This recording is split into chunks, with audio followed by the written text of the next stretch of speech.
Assalamualaikum warahmatullahi wabarakatuh. Risalah 37, Wahai orang-orang yang beriman, mengapa aku melihat ada di antara kamu yang merasa dengki dan iri hati kepada tetangga-tetangga kamu, karena mereka mendapatkan kelebihan karunia Allah yang berupa makanan, minuman, tempat tinggal, pakaian dan sebagainya. Tidakkah kamu mengetahui bahwa perasaan dengki itu akan mengubah keimananmu, menjauhkan diri kamu dari sisi Allah dan menyebabkan kamu dimurkai Allah? Tidakkah kamu pernah mendengar bahwa Nabi Shallallahu Alaihi Wasallam bersabda yang Allah berfirman, orang yang dengki itu adalah musuh kasih sayang kami. Mengapa kamu dengki kepada orang lain, hai manusia? Dengkikah kamu kepada apa yang telah ditentukan Allah kepadanya? Apa yang ada padanya itu sebenarnya adalah karunia Allah juga. Maka, mengapa kamu merasa dengki? Allah berfirman, apakah mereka yang membagi-bagi rahmat Tuhanmu? Kami telah menentukan antara mereka, penghidupan mereka dalam kehidupan dunia, dan kami telah meninggikan sebagian mereka atas sebagian yang lain beberapa derajat, agar sebagian mereka dapat mempergunakan sebagian yang lain, dan rahmat Tuhanmu lebih baik dari apa yang mereka kumpulkan. Surat 43, ayat 32. Jika kamu dengki kepada orang lain, maka sesungguhnya kamu adalah orang yang dolim. Kamu dolim terhadap orang yang telah diberi karunia oleh Allah. Padahal, karunia itu telah dikhususkan baginya dan bukan bagi orang lain. Jika kamu masih juga dengki kepada orang yang diberi karunia oleh Allah itu, maka hal itu menunjukkan bahwa kamu itu orang dolim, jahil dan jahat. Jika kamu mendengki orang lain, karena kamu mengira bahwa yang dimilikinya itu adalah bagian kamu, maka kamu adalah orang jahil. Sebab, apa yang telah ditentukan untuk kamu itu tidak akan lepas ke tangan orang lain, melainkan pasti akan kamu dapati. Allah tidak dolim. Sebagaimana firman Allah yang maksudnya kurang lebih, ayat yang datang dari kami tidak boleh diubah-ubah, dan kami tidak dolim kepada hamba-hamba kami. Allah tidak dolim. Dia tidak akan mengambil dari kamu apa yang telah ditentukan untukmu, lalu diberikannya kepada orang lain.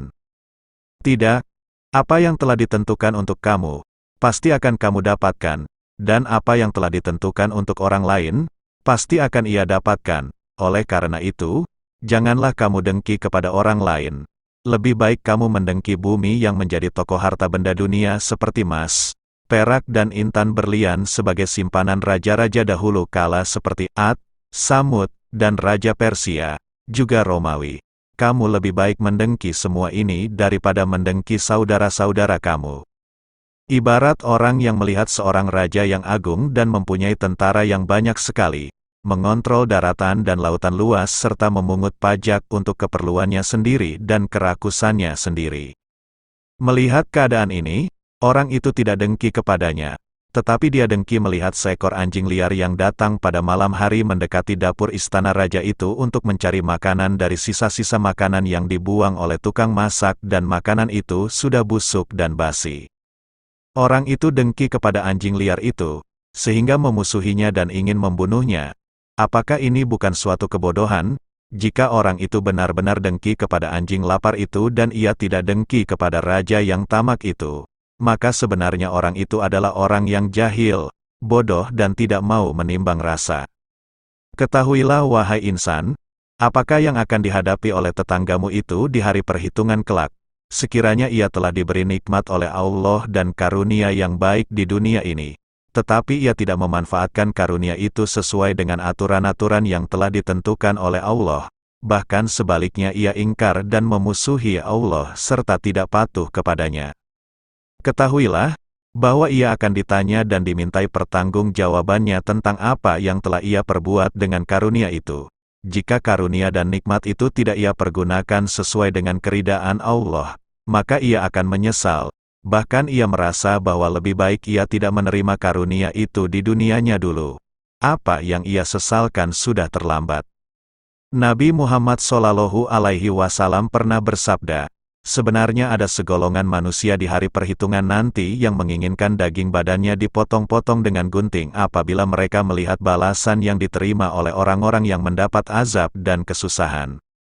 Mungkin tetangga kamu itu, di akhirat kelak, ingin agar ia berada di tempat kedudukanmu dalam kehidupan dunia ini.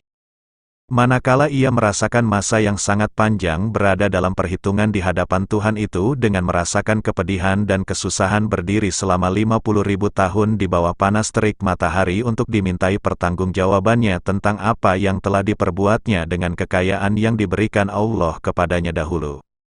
Sedangkan sementara itu kamu berada dalam perlindungan Allah, makan, minum, bersenang-senang dan bersukaria, karena kamu telah sabar dalam menempuh kesusahan hidup di dunia ini sambil rida dengan ketentuan Allah, menyesuaikan diri kamu dengan Allah dan kamu tidak mendengki orang lain lantaran ia diberi kelebihan kehidupan dunia oleh Allah. Semoga Allah menjadikan kita bersabar di dalam menempuh godaan dan perjuangan hidup di dunia ini serta bersyukur kepadanya karena karunia-Nya yang tidak terhingga kepada kita sekalian. Mudah-mudahan kita bertawakal kepada Allah, Tuhan sekalian alam. Amin. Wallahu alam bisawab. Bersambung ke risalah berikutnya. Wassalamualaikum warahmatullahi wabarakatuh.